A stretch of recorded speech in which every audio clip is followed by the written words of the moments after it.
Matinding parusa ang aabutin ng mga membro ng SBSI o yung kulto sa Surigao del Norte kapag sila po ay lumabag sa mga patakaran o batas sa nasabing organisasyon.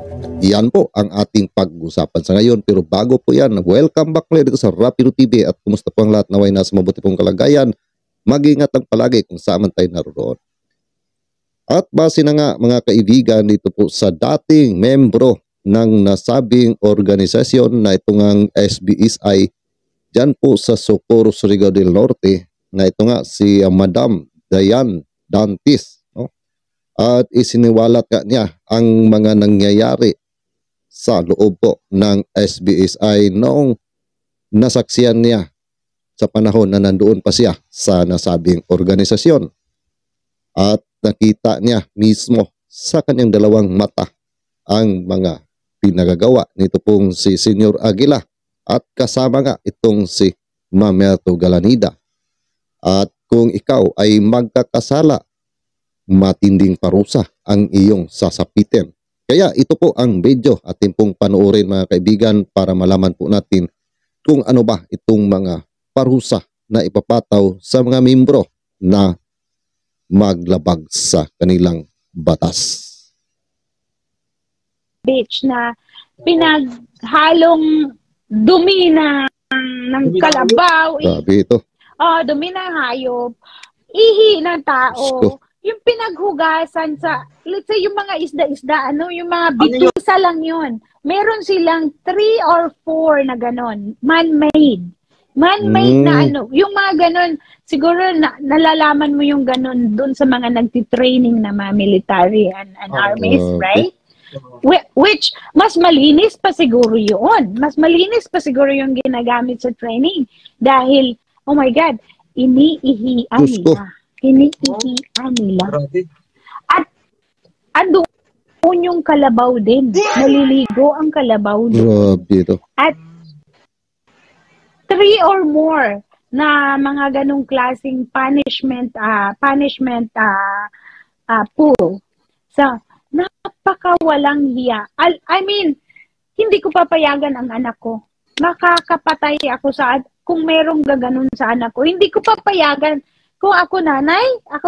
Buti ate na kayo, no, na naliwanagan kayo sa ganyang pangyayari nung hindi kayo na isa sa mga nahikayat nila.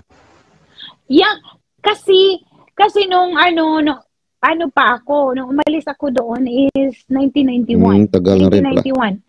Umakyat sila ng 2019, nakasuporta ako sa kanila. Nakasuporta ako sa kanila as in all the way. Lahat yan. Susuporta ako sa mga magulang ko, sa mga kapatid ko. Sus! Lahat na. Susuporta ako. Nalaman ko lang na balik ko ang pagpapatakbo nila noong April na this year. Na meron ng itong si Randolph Barbarino, naririnig mo siguro yan, na talagang nangangawa siya sa social media na gusto niya na nga tumalon sa Ngayon, yung kapatid ko, hindi rin ako maka-Facebook noon. Wala. Kasi trabaho lang talaga ako. Ngayon, may kapatid akong nakababa na napababa ko. Ngayon, kinuwento niya sa akin na merong pinsan ng asawa niya na talagang mamatay-matay na, gusto nang magpakamatay dahil yung asawa niya pinag-asawa ng may asawa sa bundok. Totoo pala yan, no? Yes. Pinag-aasawa. Totoong-totoo. Ngayon, sabi ko, oh yeah? Ano ang handle niya sa Facebook? Kausapin ko. Aba, hindi binigay. Natakot siguro ang kapatid ko. Ngayon, hindi niya binigay. Hinintay ko ng mga ilang araw. Hindi niya binigay. Hinanap ko. Nakita ko ngayon. As in, nakita ko. Tinignan ko yung mga post niya from the start to. Alam mo yung galit na galit ako. Ako ang nasasaktan na hindi ako.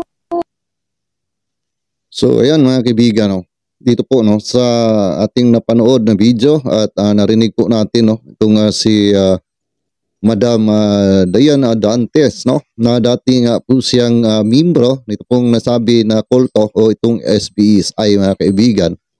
At base nga dito sa kanyang pahayag na itong napanood po natin, no, na video na ito, ay dito po dadalhin ang mga tao na kapag gumawa po, no, ng paglabag siguro sa batas o hindi sumunod, no, sa mga inuutos, at paparusahan po nila, mga kaibigan, no, ang mga miyembro at pinapalubog po sa napakadumi po na lugar na iyan, mga kaibigan. At kung napansin po natin yung tubig, talagang itim na itim po siya, mga kaibigan, at parang stagnant water ata yun, mga kaibigan, no? So ang sabi pa nga ni Madam Dayan dito na halos lahat po ng dumi, no? Dumi ng tao, dumi ng hayop, saka yung mga pinaghugasan ay dito po ang lahat pupunta, mga kaibigan. So talagang madumi po ang tubig na yan, mga kaibigan, at maari po sa paglubog ng mga miyembro na pinaparusahan dyan ay makakuha po sila ng kung ano-anong mga sakit, no? Hindi lang po sakit sa kanilang mga katawan, kung hindi siguro pati sa loob pa ng katawan, mga kaibigan, aabot po yung mga makukuha po nila dyan na mga sakit dahil sa sobra po ang dumi. At biruin mo, lahat po ng mga pinagtatapon na mga dumi ay dyan po, no, mga kaibigan. Baka yung may mga patay pa na mga hayop dyan ay pinagtatapon din po dyan, no, mga kaibigan. So ganun po pala kalupit, no? Ganun kalupit itong si Senior Aguila. At siyempre siguro ay dahil na rin po sa utos nito pong si Mamerto Galinida, para po siguro ay yung mga membro ay talagang rerespeto at susunod po kung ano po ang kanilang ipapagawa. At kung ano man po ang batas sa loob po dyan ng kulto na iyan, ay takot po sila na labagin yan dahil ay matinding parusa po ang sasapitin sa miyembro na lalabag o hindi susunod sa kanila pong mga kautusan. Kaya marami po tayong mga nabalitaan na mga minor de edad na kahit na hindi po sila magkakilala ay pinipilit na pinapakasal at wala po silang magawa, mga kaibigan, no? Dahil siguro pagka susuway ka sa kanila pong kagustuhan, ganoon po, no? Dadalhin ka po dyan, ilulubog ka po dyan sa lugar na iyan, mga kaibigan. Grabe ang sinapit ng mga membro ng nasabing kulto dyan po sa Surigao del Norte, mga kaibigan, na pinangunahan nga nitong si Senior Aguila at itong si Mamerto Galinida. So itong lugar na ito, mga kaibigan, kung siguro ay pupuntahan po ng mga ating pong mga opisyalis sa lokal or sa nasyonal, ay sa palagay ko ang lugar na ito ay tinatambakan na po ito, mga kaibigan, para po ay wala po silang makita na katulad sa lugar na ito, para po ay mapagtakpan po nila ang kanilang mga ginagawa. Diba? Sa mga lahat po na mga nireklamo ng mga dumalo po sa Senate, yung mga baril, yung sinasabi na may laboratory ng paggawaan ng illegal na druga, ay wala po nakita ang ating mga otoridad doon nung nag-inspection po sila, mga kaibigan, which is ay dahil alam po nila na mayroon pong mangyayaring inspection, so ay isisipti po nila ang lahat na yan. At ito naman siguro, kung ito po ay i-inspeksyonin, siguro sa ngayon wala na po yan, mga kaibigan. Sa palagay ko lang, no? At nasa inyo po, no, kung ano po inyong masasabi dyan, mga kaibigan. Pero nung sa libingan, nung mga sanggol, ay doon po sila nahuli, mga kaibigan. Dahil nga, pumunta nga mismo yung ama nung sanggol, no, na nilibing. At dinala po doon sa isang sementeryo na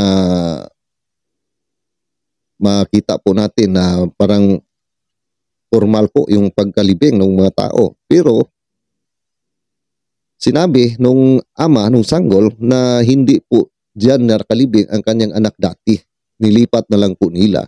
Which is ay tinuro po yung unang nilibingan, mga kaibigan, at dininay nga yun ng secretary ng SBSI.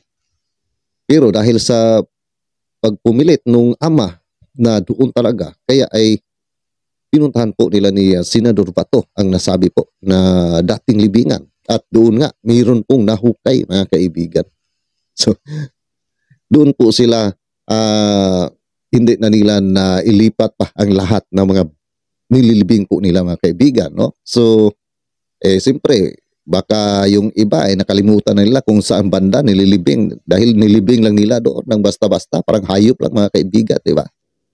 So kaya ay doon booking po sila, mga kaibigan. So dito po sa iba na mga magpapatibay, no, magpapatunay na ginagawa po nila ang lahat po, no, na mga ating mga nabalitaan, siguro sinisipti na po, sinisecure na po nila yan lahat, mga kaibigan. Katulad nga dito sa lugar na kung saan dito po pinaparusahan ito pong mga tao o membro na magkakasala, palagay ko wala na po yan, mga kaibigan, no? So sabi nga ni Madam Dayan dito ay tatlong area po yan, mga kaibigan, no, na talagang sinadyang ginawa para lang po sa mga tao na membro dyan. Kung mayroong pong ginawa na pagkakasala, dyan po nila paparusahan, ilulubog po nila dyan sa napakarumi po na lugar na yan, mga kaibigan. So ganun po sila, para bang walang halaga sa kanila ang mga membro na nandyan po sa kanila.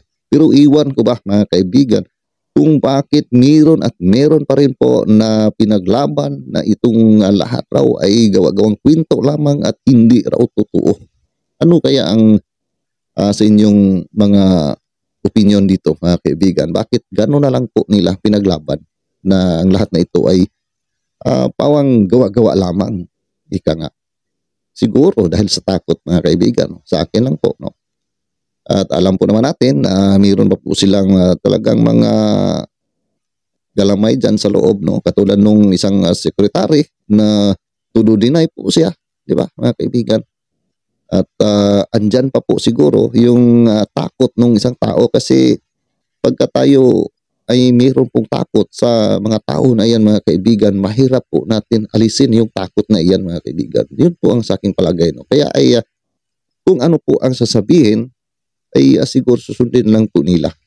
Na kung gano'n, ipaglaban po nila yang si Senyor Aguila, yung mga leader dyan po ng SBS ay ipaglaban po nila yan, mga kaibigan. At sa nasabi ko nga, na baka mangyari pa nung katulad kay Rubin Eclio, na hanggang umabot nga doon po sa nakipaglaban na po sila sa mga otoridad, mga kaibigan, dahil nga ay dinidipinsahan po nila ang kanilang leader. So ganun po yan, mga kaibigan, di ba? Lalo na naniniwala sila na itong kanilang leader ay mayroon pong kapangyarihan na pwede po na baguhin ang mundo, mga kaibigan. At yun ang masaklap dyan sa mga tao na hindi na masyadong yung bang kulang po, no? Kulang po sa paniniwala sa ating Panginoon. At kung ano-ano na lang po yung sinasabi ng mga tao ay naniniwala na kaagad. Which is ay mali po yan, dahil ang ating pong Panginoon ay nag-iisa lamang. At siya po ay hindi pa po natin nakikita, mga kaibigan. Kaya ay dapat po ang ating pong paniniwala sa ating Panginoon ay itudo po natin. Huwag po yung media-media lamang, na kasi mayroong iba na parang nagdududa, mayroon ba talagang Panginoon? Totoo ba na mayroong Panginoon?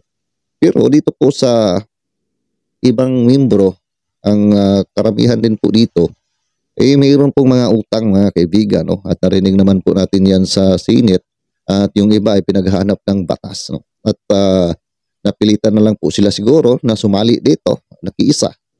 Dahil nga, ay pagka nandito po sila, sa ating pong nabalitaan dati, na hindi po ito basta-basta mapapasok na kahit sino ang lugar na ito kung hindi ka isang membro, na kahit nga ultimo DNR na sila po ang nagbigay na pwede na gamitin ang lupa, ay hindi na po nila pinapapasok ang DNR, mga kaibigan. Ganun po katindi ang grupo na ito.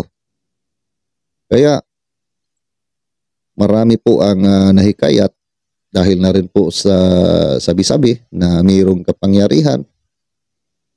So yun po mga kaibigan, mahirap po talaga na basta-basta po tayo maniniwala at hanggang umaabot na po ang punto na yung utak nila ay parang talagang nabrinwas po sila ng masyado.